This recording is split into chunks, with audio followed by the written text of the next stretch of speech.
Schedule కులాల యువత ఆర్థికంగా అభివృద్ధి చెందడానికి ఆర్థిక అక్షరాస్యతను పెంపొందించుకోవాలని రాష్ట్ర మాల కార్పొరేషన్ చైర్మన్ పెదపూడి విజయకుమార్ సూచించారు. మీకోసం హాలులో ఎస్సీ పారిశ్రామికవేత్తలకు నిర్వహించిన అవగాహన సదస్సులో విజయకుమార్ ప్రసంగించారు. షెడ్యూల్ కులాలకు ప్రభుత్వాలు ఎన్ని పథకాలు అందించినా పెద్ద మొత్తంలో సబ్సిడీ రుణాలు ఇస్తున్నా ఆర్థిక అక్షరాస్యత లేకపోవడంతోనే సద్వినియోగం చేసుకోలేకపోతున్నారని అన్నారు.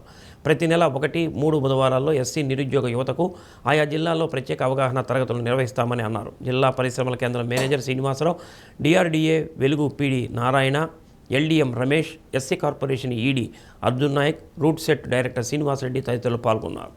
డాక్యుమెంటెడ్ ఫామ్ లో మనం రాసి పెట్టుకున్నాం. ఈ బైలాస్ తెచ్చుకొని చదివితే ఎస్సీ కార్పొరేషన్ యొక్క ప్రధాన లక్ష్యాలు ఏంటంటే ఫైనాన్షియల్ ఎంపవర్మెంట్, అంటే ఆర్థిక అభివృద్ధి. ఈ పర్టికులర్ కమ్యూనిటీస్లో ఎస్సీలో మాల కానీ, మాది కానీ, రెల్లి, ఇతర ఏ కమ్యూనిటీస్ ఉన్నాయో వాటన్నింటిలో కూడా ఆర్థికపరమైనటువంటి అభివృద్ధి సాధించేలా చేయడం అనేది ఎస్సీ కార్పొరేషన్ యొక్క ప్రధాన విధి. మారుతున్న పరిస్థితులు మార్కెట్లో ఉన్న ట్రెండ్స్ ఇవన్నీ అబ్జర్వ్ చేసినప్పుడు సబ్సిడైజ్డ్ లోన్స్ ఇవ్వడం ఒకటే ఆర్థికాభివృద్ధికి మార్గమా అని ఆలోచించినప్పుడు ఈ రోజుల్లో ఉన్న యువత యొక్క ఆశలు, ఆకాంక్షలు, వారి ఆలోచనలు ఏదో ఊరికే సబ్సిడీ వస్తే కదా లోన్ తీసుకుందాం ఎంజాయ్ చేద్దామంటే నడవదు. అది ఉపయోగపడదు కూడా కమ్యూనిటీకి. దయచేసి పెద్ద మనసుతో అర్థం చేసుకోవాలి. మిమ్మల్ని నిందించట్లేదు నేను.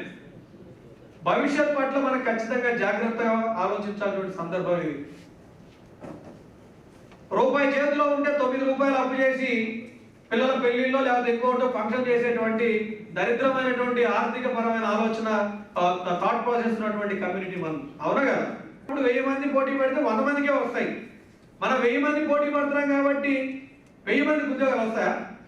రావు కదా. మరి ఏం చేయాలి? మిగతా వాళ్ళు ఆల్టర్నేట్ ఉండే ప్లాన్ బి ఉండాలి జీవితంలో. ఏ విధంగా ఒక అడుగు ముందుకేయాలి. అందుకని మా మెయిన్ కన్సర్న్ ఏంటంటే ముందు మీకు ఏ అవకాశాలు అందుబాటులో ఉన్నాయి. నేను ఈ కార్యక్రమం చేయబోతున్నాం అని చెప్పి ఫేస్బుక్లో ప్రచారం చేద్దామని చెప్పి ఒక పోస్ట్ పెడితే ఒక పెద్ద మనిషి మన కమ్యూనిటీ వాడే.